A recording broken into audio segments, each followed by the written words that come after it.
सह वीर्यं करवावहै तेजस्विनावधीतमस्तु मा विद्विषावहै। ॐ शान्ति शान्ति शान्तिः।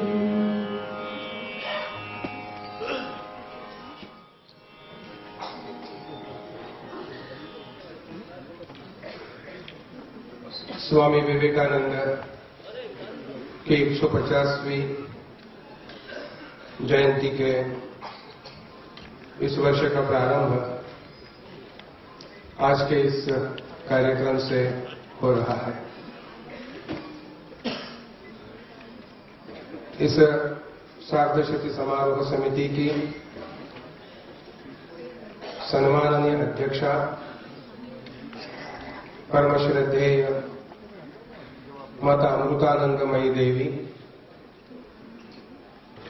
आज के कार्यक्रम के प्रमुख अतिथि राष्ट्रीय स्वयंसेवक संघ के परम पूजनीय सरसंघ चालक माननीय मोहन जी भागवत, विवेकानंद केंद्र के सम्माननीय अध्यक्ष आदरणीय पी परमेश्वरन जी, इस समिति के ऑनररी चेयरमैन, संविधान के तज्ञ आदरणीय डॉक्टर सुभाष जी कश्यप, आज इस कार्यक्रम में जिनका सहयोग और मार्गदर्शन हमें प्राप्त होने वाला है, वे सभी आदरणीय स्वामीगण। भुवनमण्डले नवयुगमुदयतु सदा विवेकानन्दमयं सुविवेकमयं स्वानन्दमयम्। भुवनमण्डले नवयुगमुदयतु सदा विवेकानन्दमयं सुविवेकमयं स्वानन्दमयम्। तमोमयं जनजीवनमधुना निष्क्रियतारस्य ग्रस्तम्। रजोमयमिदं किं वा बहुधा क्रोधलोभमोहाभिहतम्। भक्तिज्ञानकर्मविज्ञाने भक्तिज्ञानकर्मविज्ञाने भवतु सात्विकोद्योतमयं सदा विवेकानन्दमयं सुविवेकमयं स्वानन्दमयम्। भुवनमण्डले नवयुगमुदयतु सदा विवेकानन्दमयं सुविवेकमयं स्वानन्दमयम्। वह्निवायुजलबलविवर्धकम् पाञ्चभौतिकं विज्ञानम्। सलिलनिधितलं गगनमण्डलं करतलफलमिव कुर्वाणम्।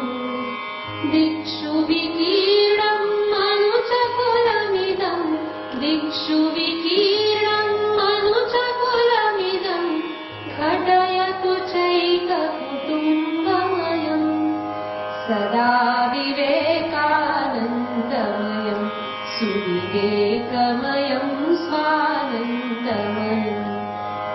भुवनमण्डले नवयुगमुदयतु सदा विवेकानन्दमयं सुविवेकमयं स्वानन्दमयम्। सगुणाकारं न गुणाकारम् एकाकारमनेकाकारं भजन्ति ये ते भजन्तु देवं स्वस्वनिष्ठया विमत्सरम्। विश्वधर्ममिममुदारभावं विश्वधर्ममिममुदारभावं प्रवर्धयतु सौहार्दमयं सदा विवेकानन्दमयं सुविवेकमयं सुविवेकमयं स्वानन्दमयम् भुवनमण्डले नवयुगमुदयतु सदा विवेकानन्दमयं सुविवेकमयं स्वानन्दमयम् जीवे जीवे शिवस्वरूपं सदा भावयतु सेवायाम् श्रीमदूर्जितं महामानवं समर्चयतु निजपूजायाम् चरतु मानवोऽयं सुहितकरं चरतु मानवोऽयं सुहितकरं धर्मं सेवात्यागमयं सदा विवेकानन्दमयं सुविवेकमयं स्वानन्दमयम् भुवनमण्डले नवयुगमुदयतु सदा विवेकानन्दमयं सुविवेकमयं स्वानन्दमयं सुविवेकमयं स्वानन्दमयम्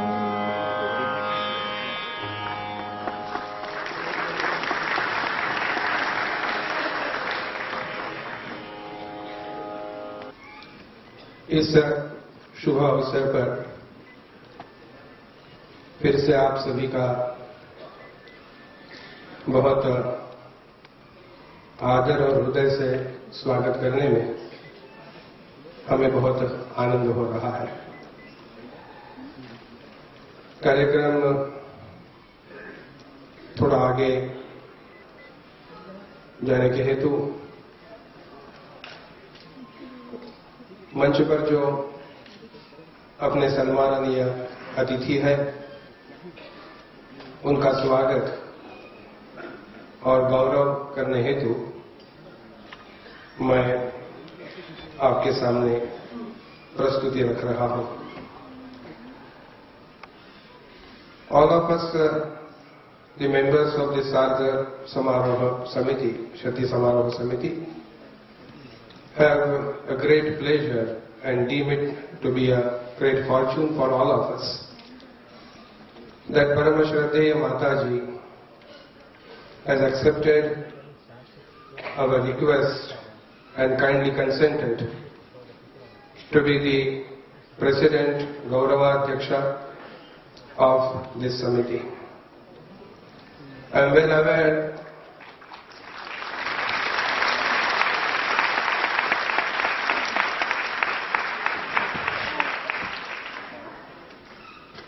Friends, I am well aware that there is no need of giving any formal introduction to this august audience of Mataji. But as a part of the formality and a part of my duty as a secretary of this Samiti, I would like to present a few words in the honor of Parama Shraddheya Mataji. Sadguru Shri Mata Amritanandamayi Devi Ji or Amma Ji, as she is lovingly called, is known internationally as one of the most revered humanitarian and spiritual leaders of the world. Today she is an embodiment of selfless love and has devoted her life for uplifting the needy both economically and spiritually. Amma, a recipient of Gandhi King Award for Non-Violence, has addressed many international forums.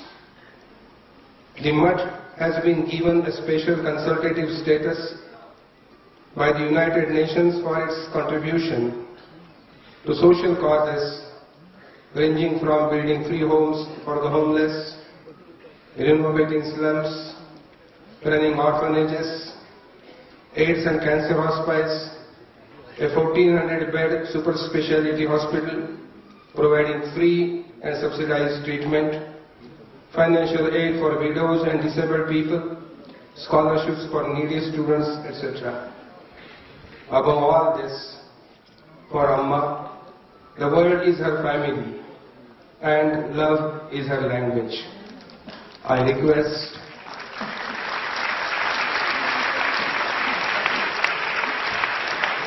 I request Mananiya Parameshwaranji to extend our warm welcome and felicitate Ammaji in the presence of this great audience.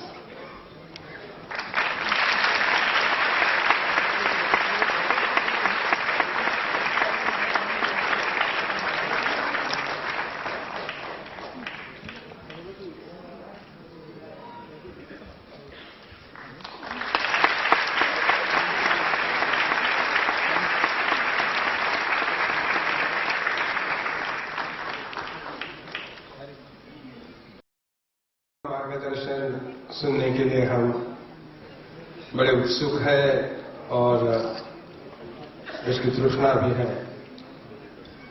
परम श्रद्धेय अम्मा माता जी से मैं प्रार्थना करता हूं कि आप हमें संबोधित करें।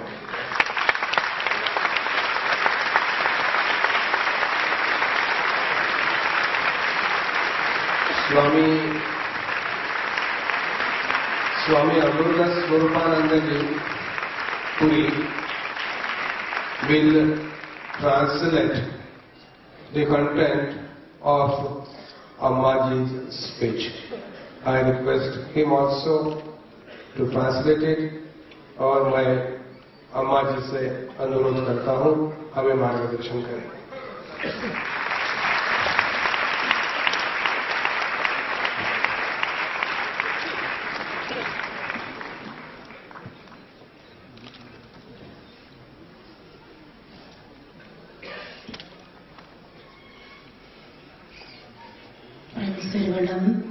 ആത്മസ്വരൂപരായിരിക്കുന്ന എല്ലാവർക്കും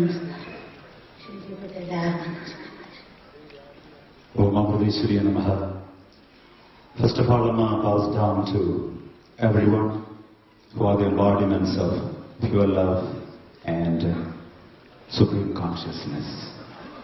സ്വാമി വിവേകാനന്ദന്റെ 150ാം ജന്മദിനാഘോഷ പരിപാടിയിൽ പങ്കെടുക്കാൻ കഴിഞ്ഞതിൽ സന്തോഷമുണ്ട്. 150 അല്ല, 250 വർഷം കഴിഞ്ഞാലും സ്വാമി വിവേകാനന്ദന്റെ അദ്ദേഹത്തിന്റെ ജീവിതവും സന്ദേശവും എന്നും നിലനിൽക്കും. ഇന്നത്തെ പോലെ തന്നെ നിലനിൽക്കുന്നതാണ്. അദ്ദേഹത്തിന്റെ ജീവിതവും ഉപദേശങ്ങളും ആയിരങ്ങൾ പ്രചോദനമായിക്കൊണ്ടിരിക്കും. കാരണം ആത്മശക്തിയും കർമ്മവീര്യവും പുത്തണങ്ങൾ വ്യക്തിത്വമായിരുന്നു സ്വാമി വിവേകാനന്ദൻ. ഒരു വാക്ക് ഓർക്കാണ് സ്വാമിയുടെ. ഒരു ആദർശം തിരഞ്ഞെടുക്കുക, അതിനെപ്പറ്റി ആഴത്തിൽ ചിന്തിക്കുക, സ്വപ്നം കാണുക, അതിൽ അടിയുറച്ച് വിശ്വസിച്ച് അനുനിമിഷം അതിൽ ജീവിക്കുക. നിങ്ങളുടെ തലച്ചോറും മാംസപേശികളും നാഡീഞരമ്പുകളും ശരീരത്തിൽ ഓരോ വണ്ണവും ആ ആദർശം വേണ്ടി സ്പന്ദിക്കട്ടെ. മറ്റെല്ലാ ആശയങ്ങളും വലിച്ച് ദൂരത്തെറിയൂ. തിരഞ്ഞെടുക്കുന്ന ഒരൊറ്റ ആദർശം വേണ്ടി നിങ്ങളുടെ അവമ്പുറം നിറയട്ടെ. ഇതാണ് വിജയത്തിലേക്കുള്ള മാർഗം. ആധ്യാത്മിക ഭീഷ്മാചാര്യന്മാർക്ക് ജന്മം നൽകിയ മാർഗം സ്വാമി വിവേകാനന്ദ രൂപത്തിൽ കൊടുത്ത ഉജ്ജ്വലമായ ഒരു ആഹ്വാനമാണിത്. മനുഷ്യനിൽ അന്തരമായിരിക്കുന്ന ആധ്യാത്മിക ശക്തിയെ ഉണർത്തി ഉജ്ജ്വലമാക്കി ഒരു കാട്ടുതീക്കിയായി വളർത്താവുന്ന ശക്തിയുണ്ട് ഈ വാക്കുകൾക്ക്. അക്കരെ പച്ച തേടി തൽക്കാല സുഖങ്ങളിൽ മാത്രം വിശ്വാസം ജീവിക്കുന്ന സമൂഹത്തിലാണ് നാം ജീവിക്കുന്നത്. അത്തരം ചിന്തകളെ മനസ്സുകളിൽ ഇരുത്തി ചിന്തിച്ചാൽ ശാന്തവും ശക്തമായ ഒരു ആത്മീയ പ്രകൃതിയും സമൂലമായ ഒരു പരിവർത്തനത്തിനും ആരംഭം കിട്ടാൻ ഈ വാക്കുകൾ ഉപകരിക്കുമെന്നുള്ളതാണ്. സാധാരണ നമ്മുടെ ഭൗതികമായി നോക്കുമ്പോൾ മനുഷ്യന് വൻ വിജയങ്ങളുടെ കൊടുമുകളിൽ ഇടയ്ക്ക് മുന്നേറുകയാണ്. അചിന്യം അപ്രാപ്യം എന്നൊക്കെ പറഞ്ഞത് വിചാരിക്കുന്ന കാര്യങ്ങള് ഒത്തുവൈഭവങ്ങള് നാം ഇന്ന് നമ്മുടെ കയ്യിൽ ഉള്ളന്തയിൽ നിൽക്കുക പോലെ അമ്മാനങ്ങളാണ്.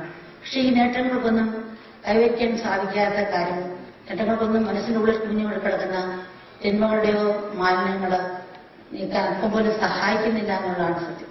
മാത്രമല്ല അത് വർദ്ധിച്ച് ഈ പ്രകൃതിയും മനുഷ്യാശയം തന്നെ വൻവിരുദ്ധ ലോകത്തിൽ എത്തിച്ചിരിക്കും.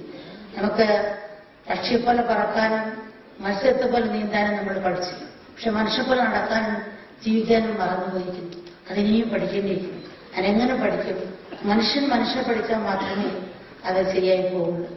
അത് അവനവനെ പിടിച്ച് സ്വയം പരിഷ്ണവിധേയനാക്കണം. നമുക്ക് അതുകൊണ്ട് ബോധമില്ല, ഇവരുകൊണ്ട് വേഗമില്ല പറയും. സാധാരണ ജോക്കായിട്ട് പറയുന്ന കഥയുണ്ട്. ഒരാൾ മരുന്നെടുത്ത് കുടിച്ചിട്ട് അതിനുശേഷം ലേബിൽ വായിച്ചത് ഗുളിക്കയെ കുടിച്ചാൽ ഒരു ചരിതയെ പറ്റി വെച്ചുള്ളത്. അപ്പൊ അതുപോലെ എന്നിട്ട് പിന്നെ കുടിച്ചാൽ എന്ത് ചെയ്യാൻ ശരീരത്തിൽ കുളിക്കാൻ വേണ്ടി കുളിക്കുന്ന പോലെ നമ്മുടെ അറിവുകൊണ്ട് ബോധമില്ല.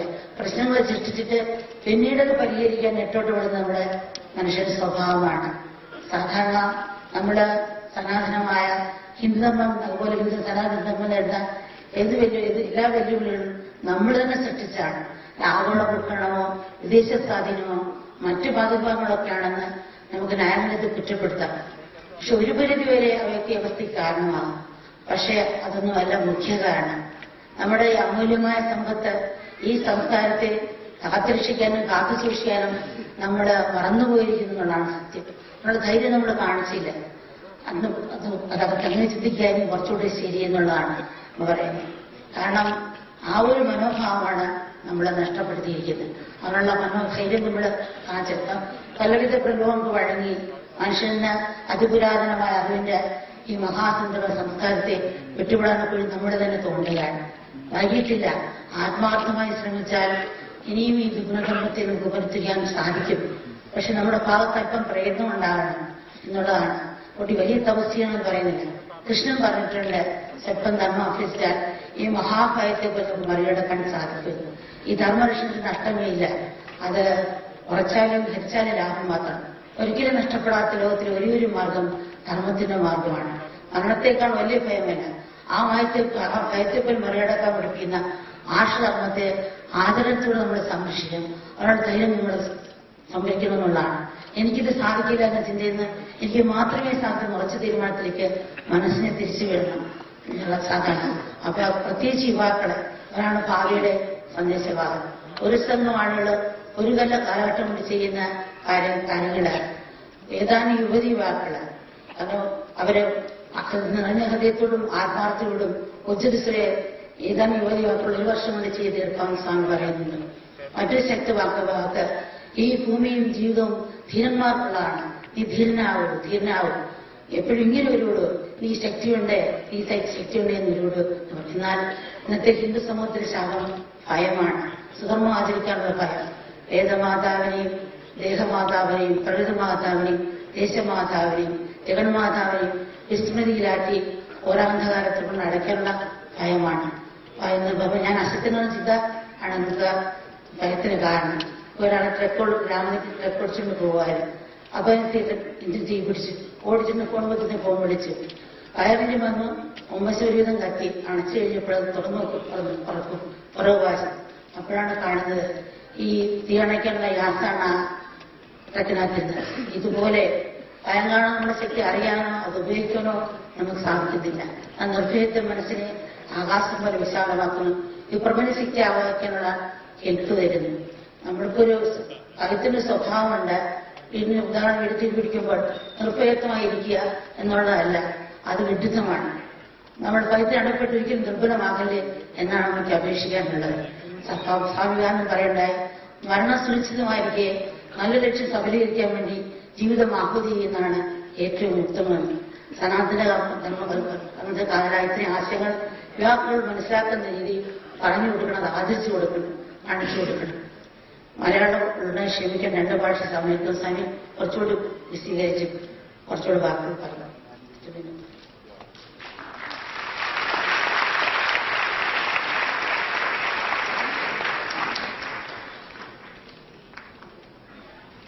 My speech is displayed on either sides of the hall monitors in Hindi and English.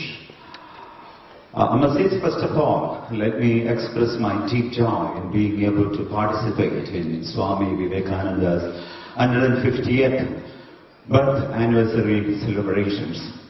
Even after another 150 years, the life and message of Swami Vivekananda will continue to carry the same significance as they do now. His life and his message will continue to inspire people because Swami Vivekananda was an individual whose character was a perfect blend of mental purity and vitality. Take up one idea, make that one idea your life. Think of it, dream of it, live on that idea. Let the brain, muscles, nerves, every part of your body be full of that idea and just leave every other idea alone. This is the way to success. This is the way great spiritual giants are produced. This was Swami Vivekananda's brilliant call to the world. His words had the power to awaken the spiritual potential inherent in humankind, the power to set ablaze, and the power to raise those flames to the intensity of a forest fire. Today we live in a world that has placed its faith in immediate satisfaction, constantly seeking the greener grass on the other side. If Swami Vivekananda's words are contemplated upon, they can help inspire a peaceful, a powerful spiritual revolution. Not an external revolution, but an internal one, a transformation based on values. From a material standpoint, humanity is surging forward, ascending peak after peak of success. Today, humankind holds in hand many achievements that at one point in time seemed unattainable, even unimaginable. However, none of these achievements hold the power to remove even a little bit of the depth of cruelty that has accumulated in the heart of humanity. This dirt has amassed to such an extent that it has brought humanity to the brink of a great disaster. We may have learned to fly like birds and swim like fish, but we have forgotten how to walk and live like human beings.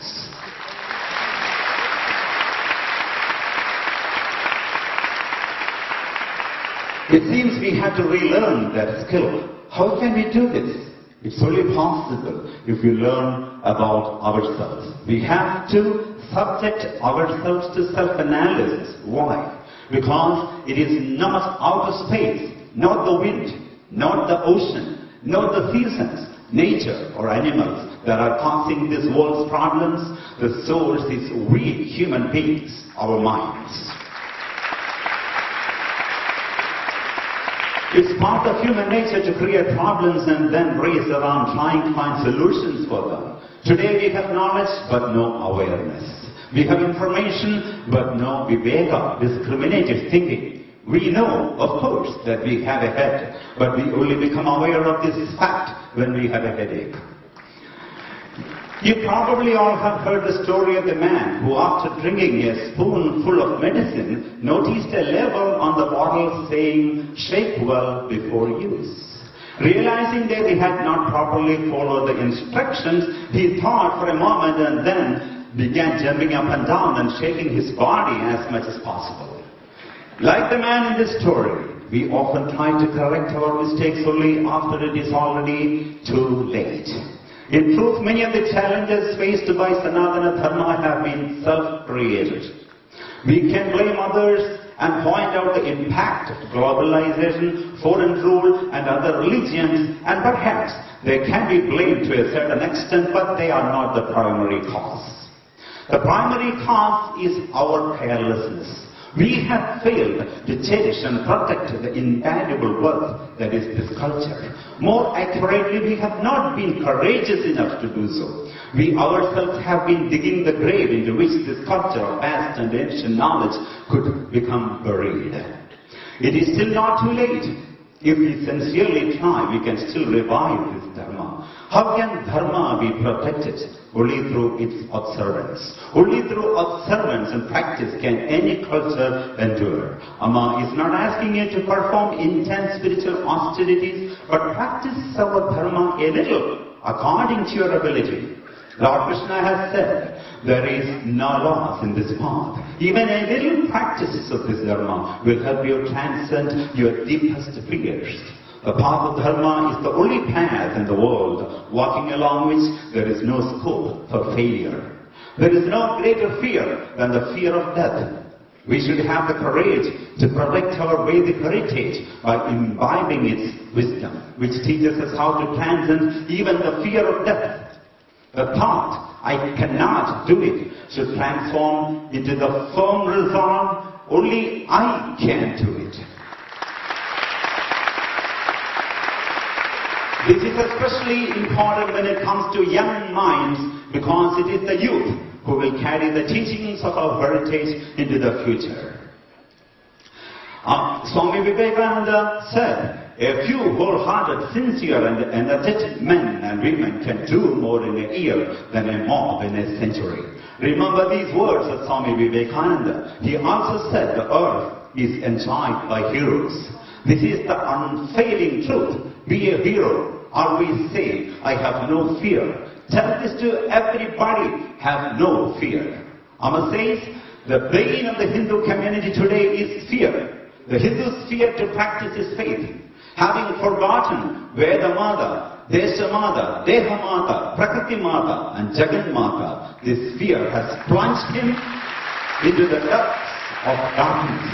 However, the essence of Sanatana Dharma is fearlessness. Fear makes life equal to death. It weakens the power of our actions. It renders our mind a slave to selfishness and wickedness. The source of this fear is the thought, I am weak. This is due to lack of understanding regarding the infinite power within us. I'm going to tell the story to illustrate this point. Once when a lorry was passing through a village, its engine somehow caught fire. The driver quickly jumped out, went to a telephone booth and called the fire department. However, by the time the fire department arrived, the front of the lorry was completely burned. When the firemen opened the lorry, they were surprised to see its cargo a shipment of fire extinguishers. If the lorry driver had known what was inside his lorry, this calamity would have been averted. In the same way, due to our fear, we often fail to realize the latent power within us. Fear causes our minds to shrink and shiver. Our mind becomes like a dried up well. Amma would never say fear is without its purpose. It has a natural and useful function. For example, if a house catches fire, it would be foolish to display fearlessness and stay inside. Amma is only saying that we should not become enslaved by fear.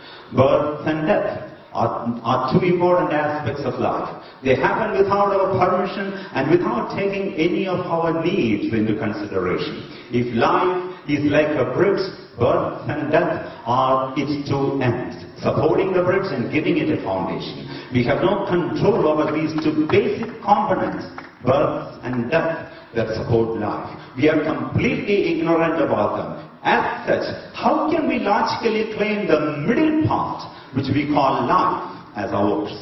Similarly, childhood, adolescence, youth and old age do not seek our permission before they come and go. They just happen. Recognize this truth and perform actions that will uplift both you as an individual and society as a whole. Swami Vivekananda once said, when death is sudden, it is best to sacrifice oneself for good cause. Such ideals, which are the essence of Sanatana Dharma, should be taught to our youth. We should become role models by practicing these ideals in our lives. If the youth awaken, the nation will awaken, this world will awaken. However, the youth of today seem to be in the grip of a widespread epidemic. Amma doesn't want to make a generalization. Some young people view life with a more mature perspective, but a high majority seem only interested in enjoying a rocking life. They find the ideas of spirituality, patriotism, and our saints foolish. Primitive. It is not for us. This is for old and lazy people, they claim. In reality, it is the people who ridicule and laugh at others who are the real fools.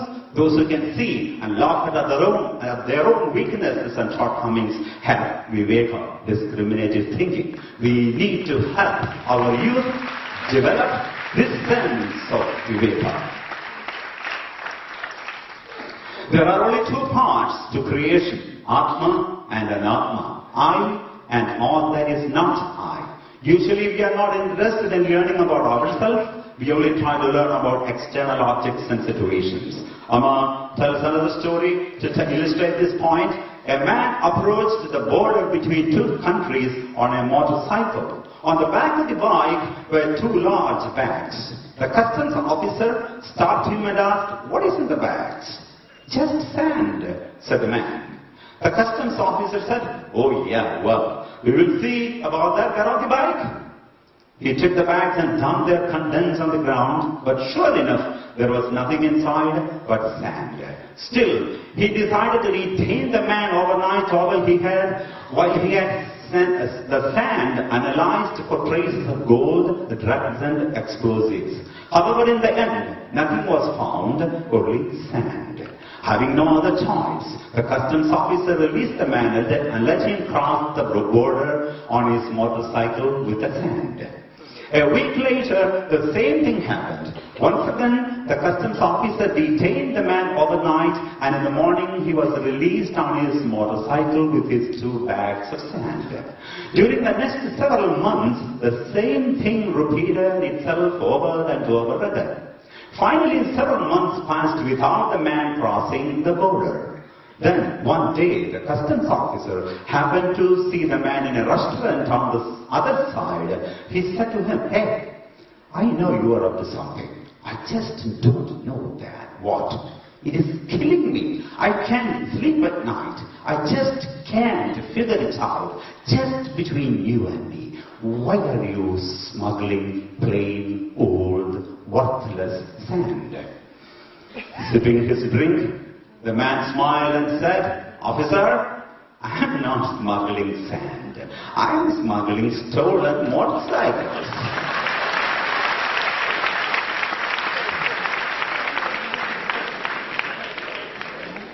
So in his total preoccupation with the bags, the customs officer failed to pay attention to what should have been obvious, the motorcycle.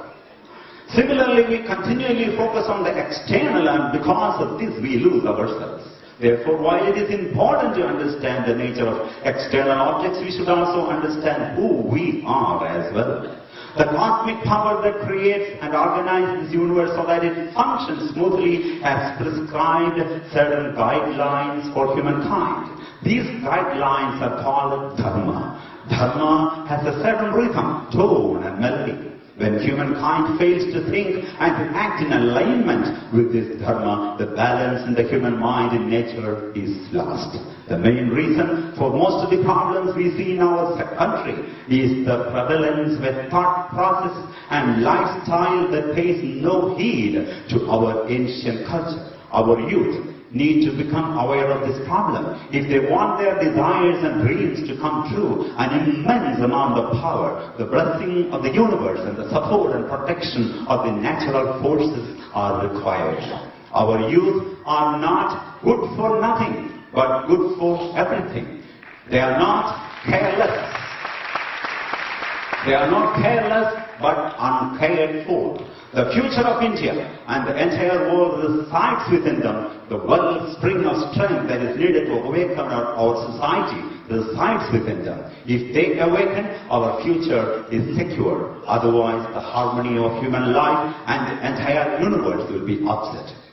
One day, a 25-year-old boy came to the ashram, Anama's ashram.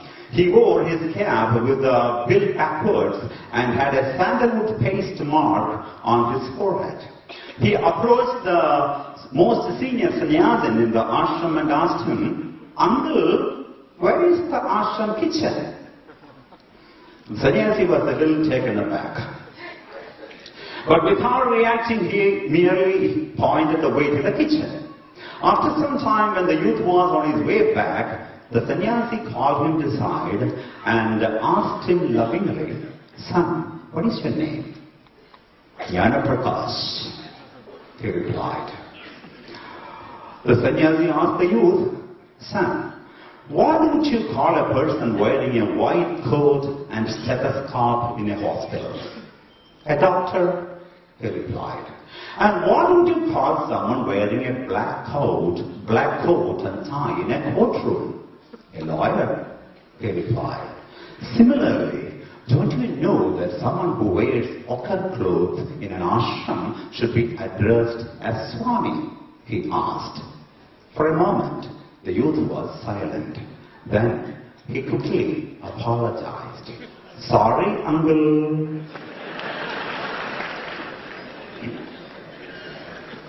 The sannyasi could not help but laugh. The youth was a Hindu, a believer in God, and was moderately educated.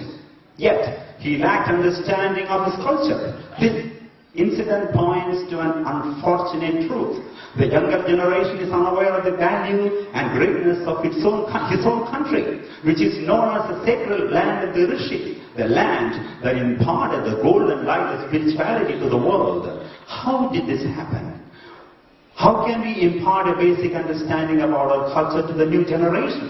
Our Vedic culture has been a guiding light for the entire world. However, this culture is now in crisis. We need to protect our culture. For this, we need the willingness and readiness to put forward a little effort. Then Dharma will protect itself. We have to begin this effort right here, right now.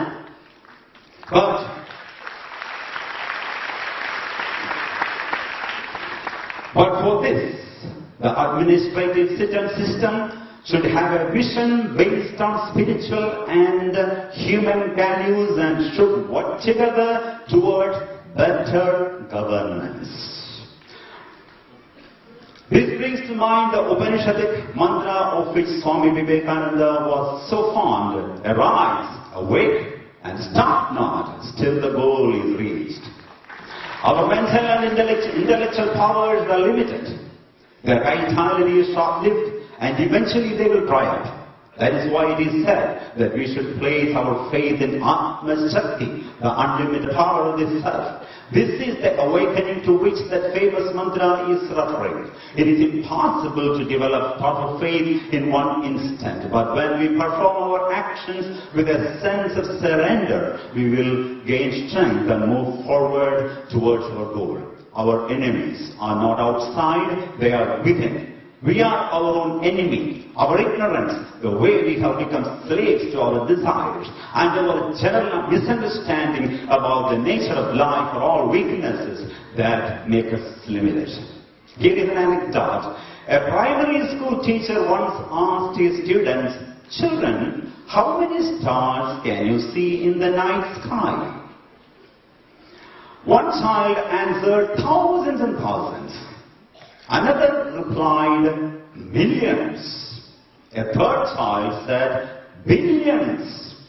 Finally, the youngest child in the class answered, only three stars. The teacher asked, "Didn't you hear your classmates say thousands and billions? Child, how do you see only three stars in the sky?" The boy replied, "It is not my fault. The window in my room is really small." In spiritual understanding, the Kali Yuga is the age of action. Performing actions with firm intent on a spiritual goal is the greatest form of renunciation and austerity that one can do in the Kali Yuga. This helps us to intelligently respond rather than emotionally react to life's situations. In essence, our life becomes guided by Viveka, discriminative thinking. In Swami Vivekananda's words, he is an atheist who does not believe in himself. To believe in oneself means to believe in the limitless power of his self within.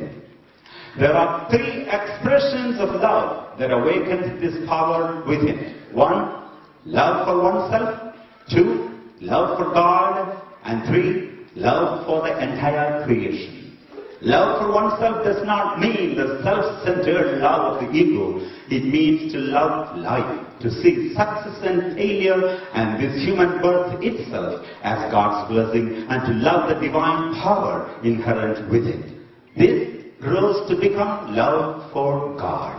If these two components are present, the third component, love for the entire creation, will manifest naturally.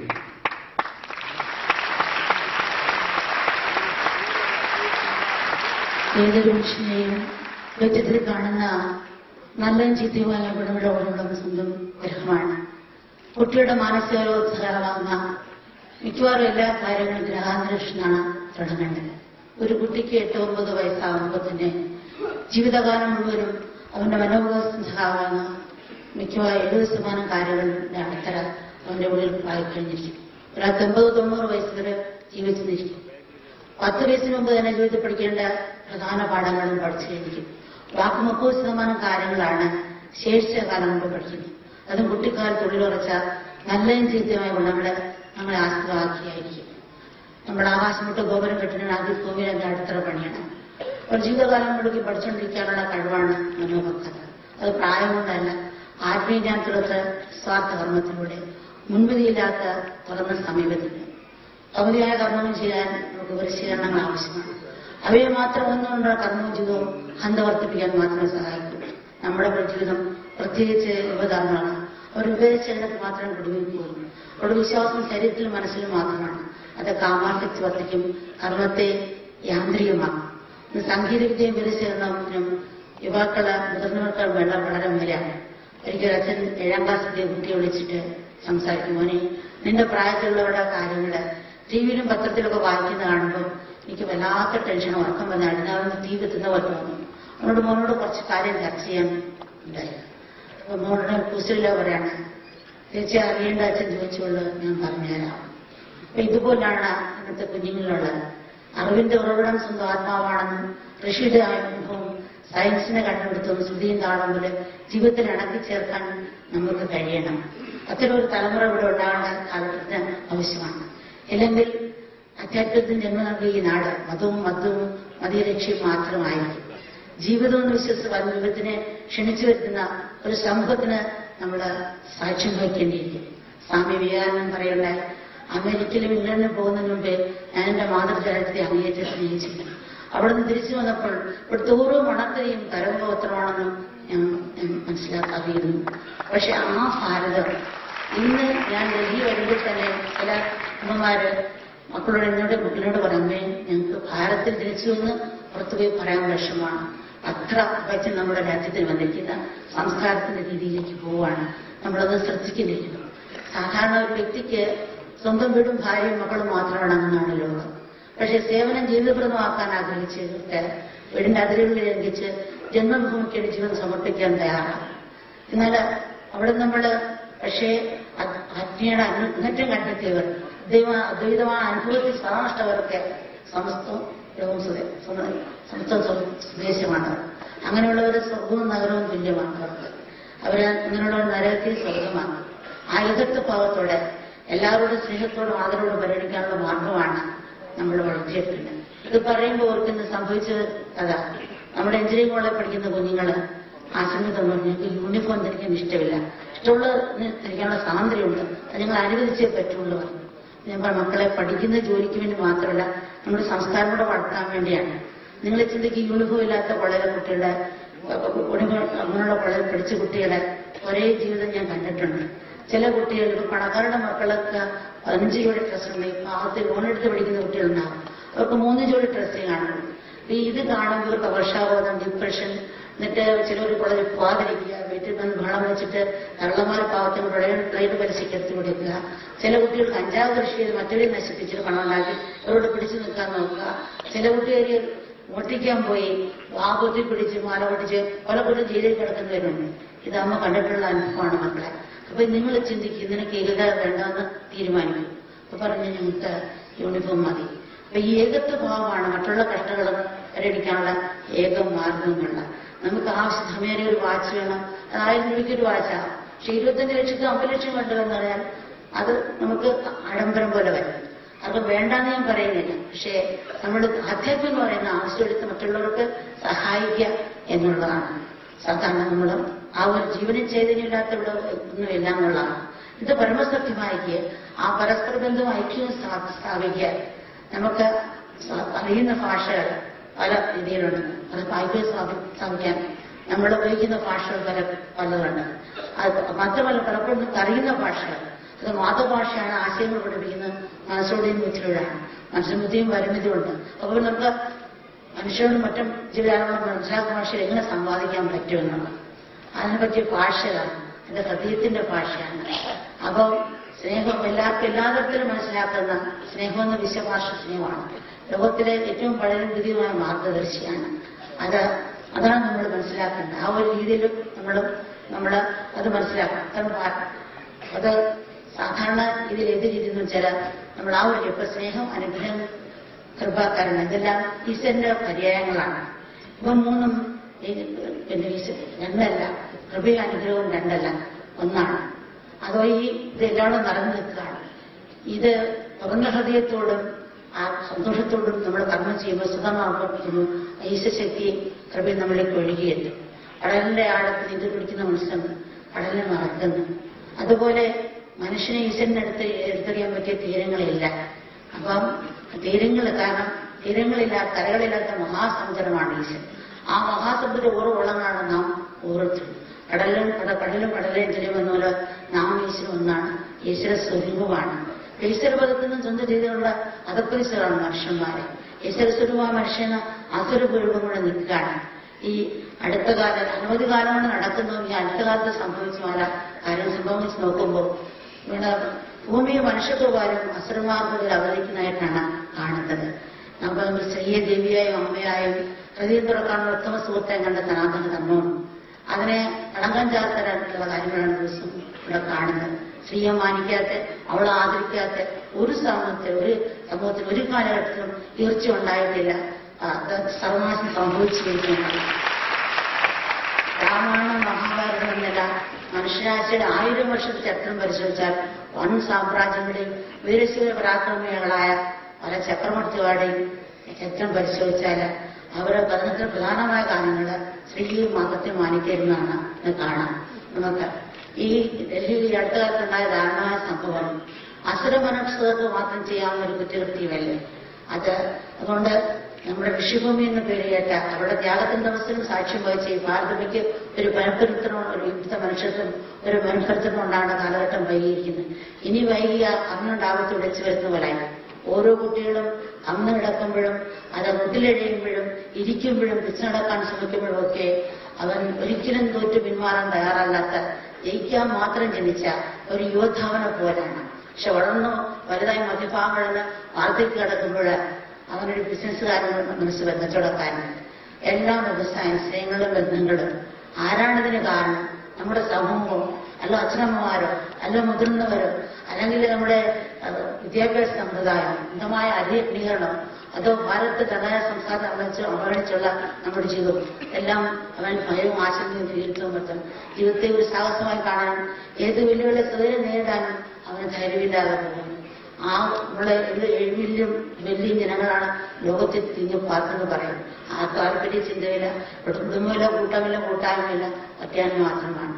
പക്ഷെ എനിക്കൊരു മനസ്സിലാവുന്ന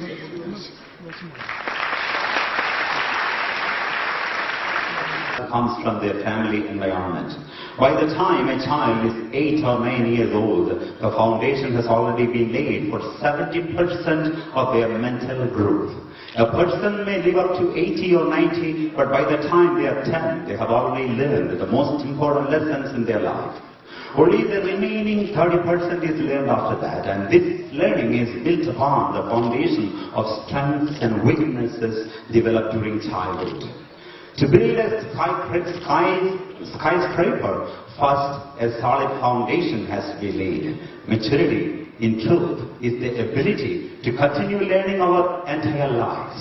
It does not come with age, but with selflessness and an attitude of acceptance that is totally devoid of prejudiced conceptions. It is true, if we want to accomplish material goals, we first must gather information about the external world. However, when we exclusively base our lives on such information, our ego grows. Today, our lives, especially those of the younger generation, are being consumed by unnecessary information. Our youth believe only in the body and mind. Such thinking makes people mechanical and selfish. In fact, today, through information technology, our youth know more about the world than others. Amma tells another anecdote. Wanting to speak in private, a father took his son, a 7th standard student, into his room and closed the door. Looking in his son's eyes, he said, "Son, you are 12 years old. When I read and hear about things that children of your age are doing these days, my stomach turns. So I want to discuss some facts of life with you." Without batting an eye, the son replied, "Sure, Dad. What do you want to know? I will tell you everything."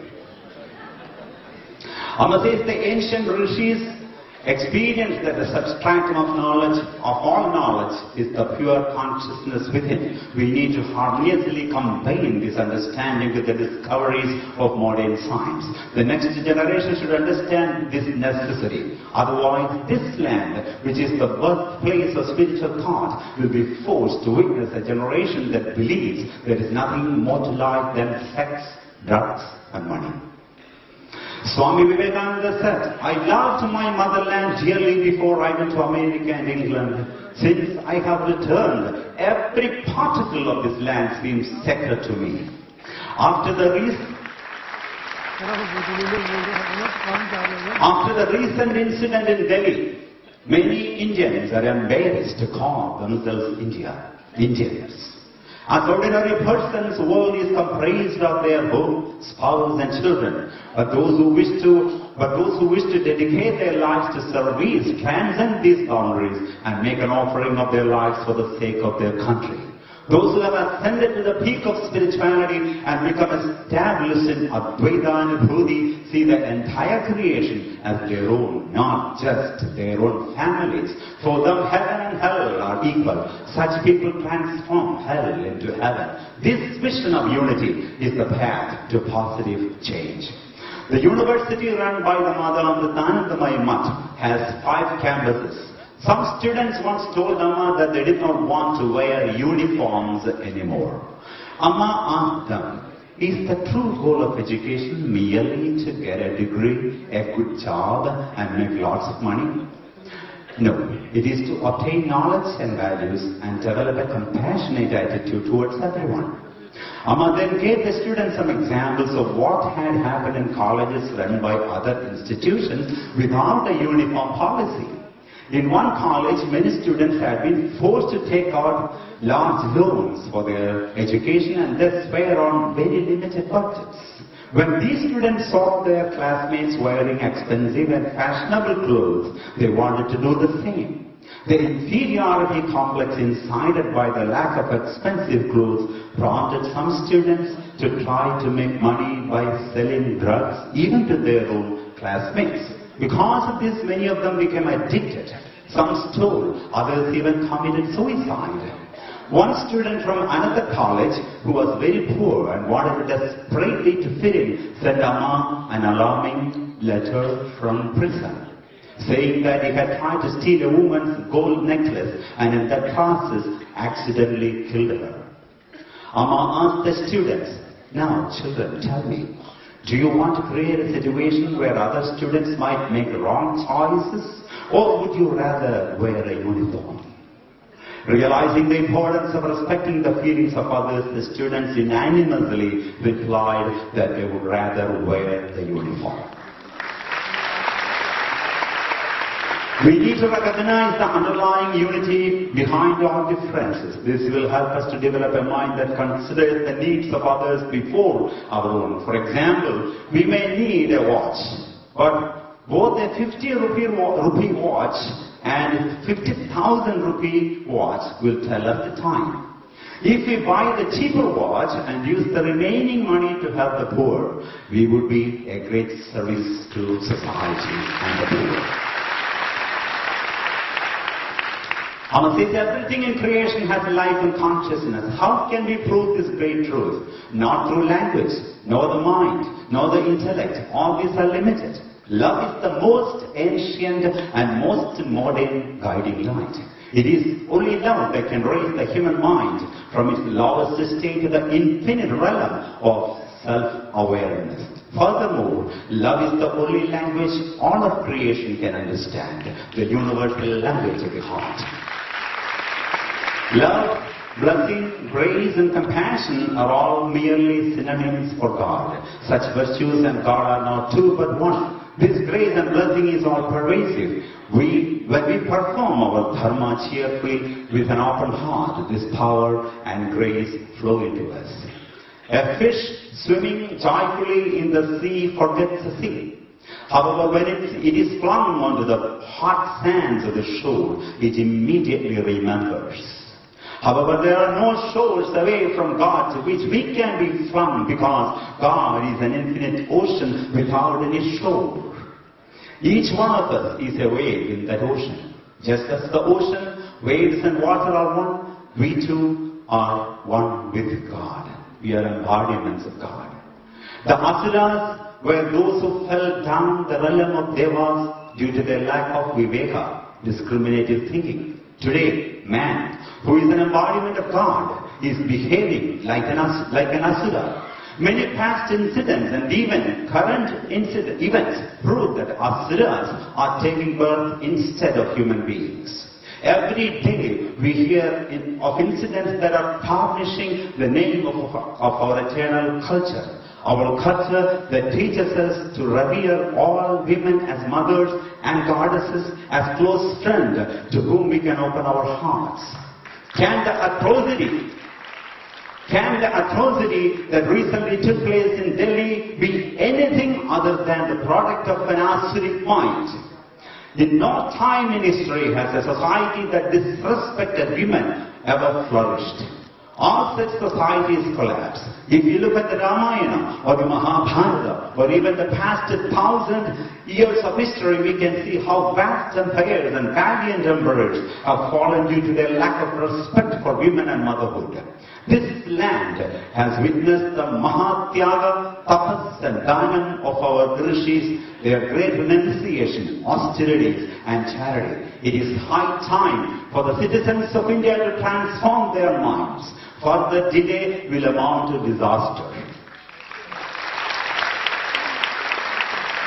As a child goes through every stage of growth, when he tries to turn over, when he learns to crawl, when he begins to walk, etc., he is like a soldier who will never accept defeat. However, by the time he grows, crosses middle age and becomes a senior citizen, he becomes business-minded.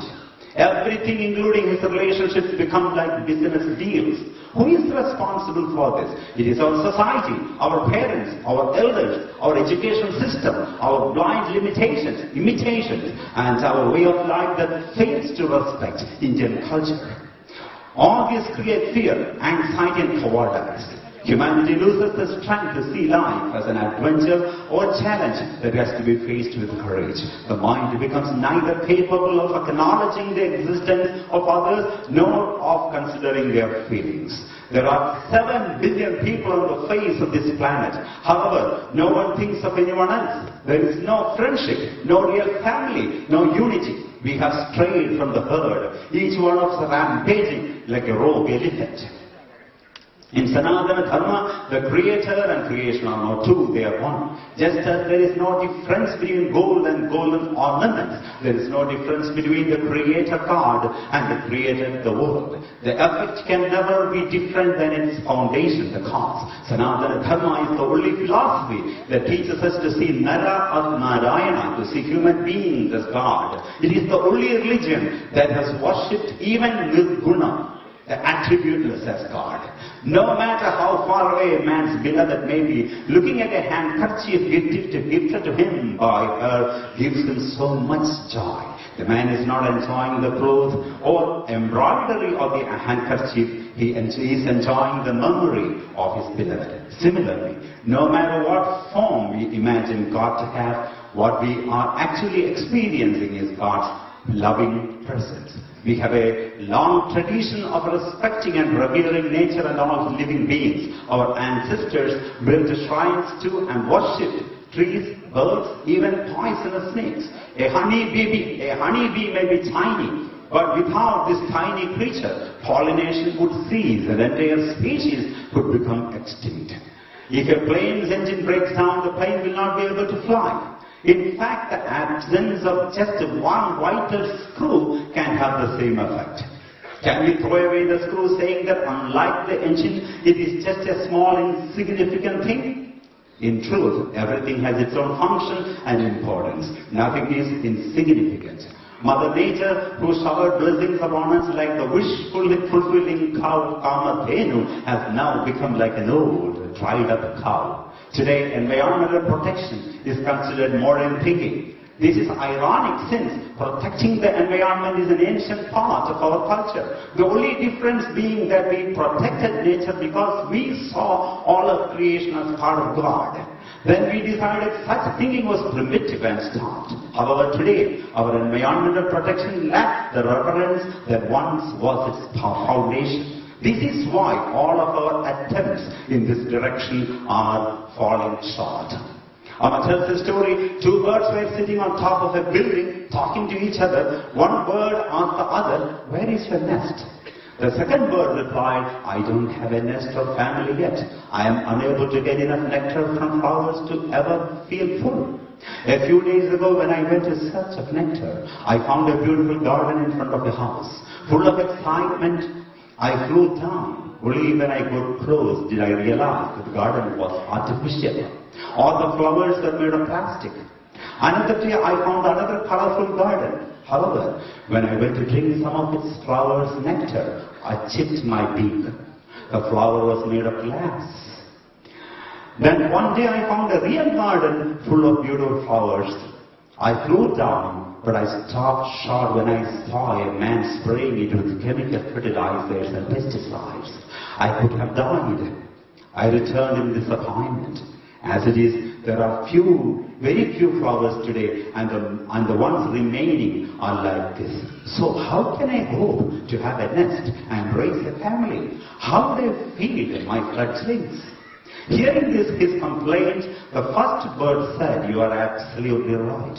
For days now, I have been trying to build a nest, but I can't find any twigs.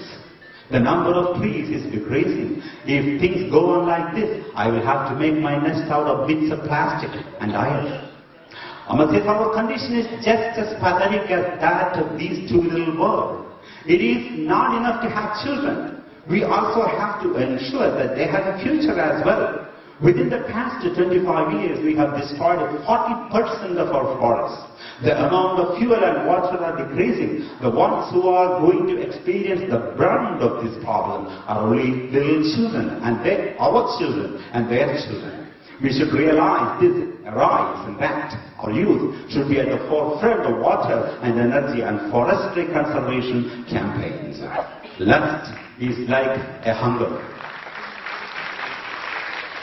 It is present within all humans. However, in the past, humanity led their lives firmly rooted in spiritual values and were thus able to control their desire. When Amma was a child, Amma's mother would say, "Never urinate in the river. The river is Devi, Divine Mother." When we would swim in the backwaters, remembering our mother's words, we would be able to restrain ourselves. One develops a reverential attitude towards the river, one will never defile it. Unfortunately today, society is devoid of values. Incidents like the one that recently took place in Delhi are proof of this. Today, youth are spending their free time searching the internet for pornography. This is like pouring fuel onto fire. It only increases their lust. Some teenagers have even told Amma that after viewing such material, they have felt impure thoughts towards their own siblings. They lose their viveka, their discriminative thinking. Their condition is like that of a drunk monkey that has been bitten by a scorpion and then is hit on the head by a falling coconut. The condition of youth is that of a rocket caught in the Earth's gravitational field. In order to break free from this gravitational pull, we need the booster rocket of spiritual values. Just as parents reprimand to their children saying, "Stop playing and study," they should also insist that their children strive to develop values. When our children are young and impressionable, mothers need to firmly tell their daughters, "You should be fearless. Never let anyone push you down. You should develop strength of heart." Similarly, parents should teach their sons both the need to protect and to respect women. These days, many men are like one-way roads. They need to become like highways, allowing women to also move forward alongside them.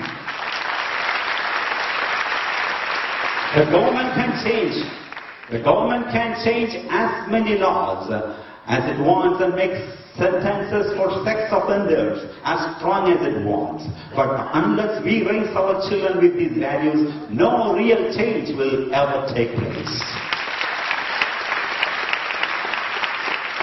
The government needs to hold meetings and determine the best way to protect the impressionable minds of our youth from the explicit material available on the internet. Once a woman approached Swami Vivekananda and told him, "Bless me with a son like you." He replied, "Can't you see me as your son?"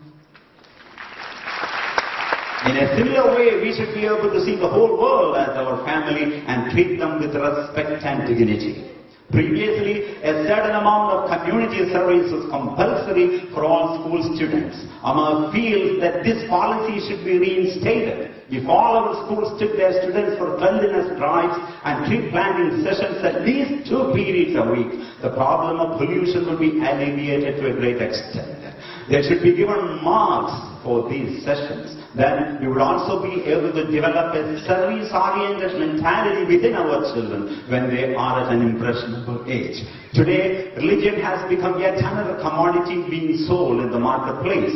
This is a good quality religion and that religion is bad. This is the way some people sell religion. This is like saying, "My mother is a saint, yours is a prostitute."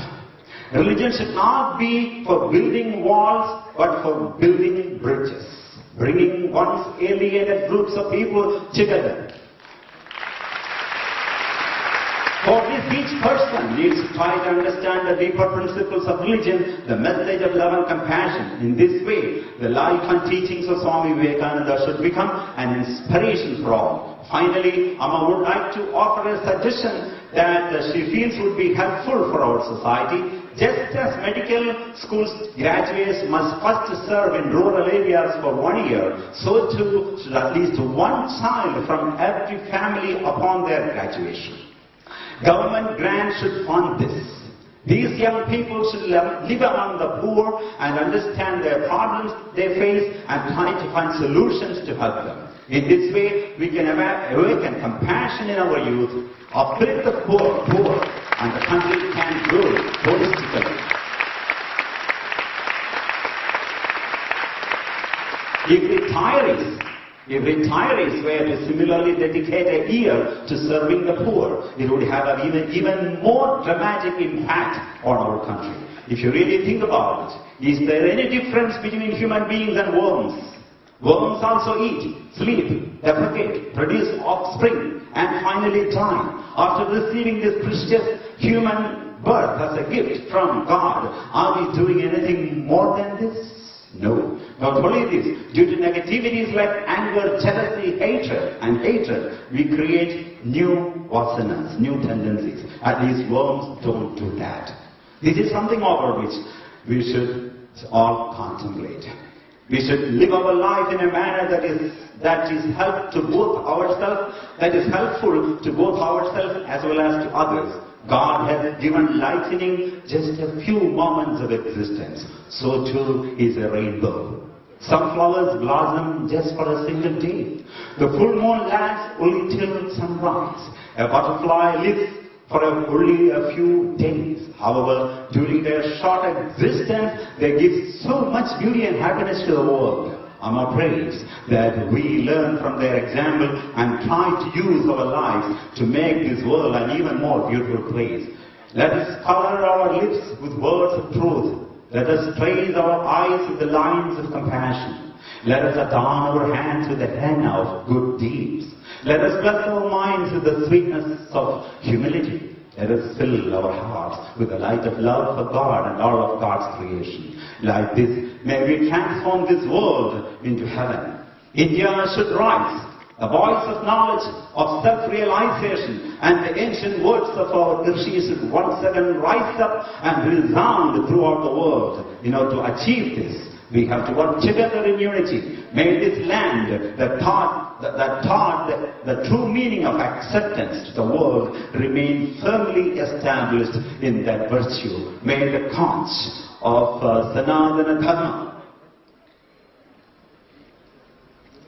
may the conch of Sanatana Dharma trumpet a new resurgence that echoes around the world. Swami Vivekananda lived like a rainbow amongst us. Let us try to follow his example. Thus may the beautiful dream of love, fearlessness and unity that Swami Vivekananda dreamt of become a reality. May the Paramatman, the Supreme Self, give everyone the strength to achieve this. Om Shri Krishna.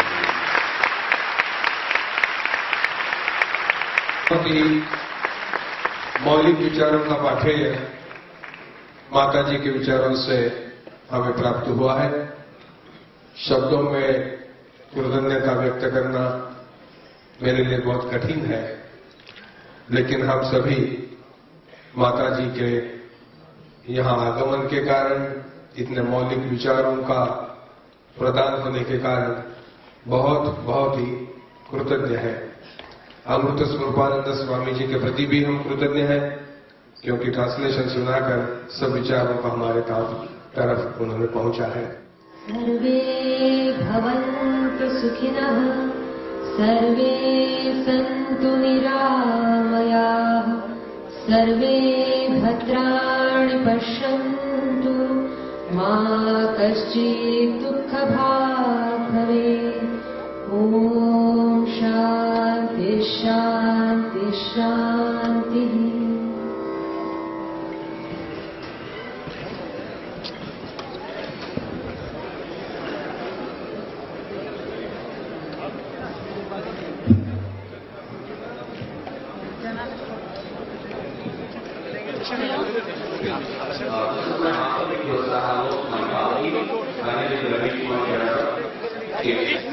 And the gentleman,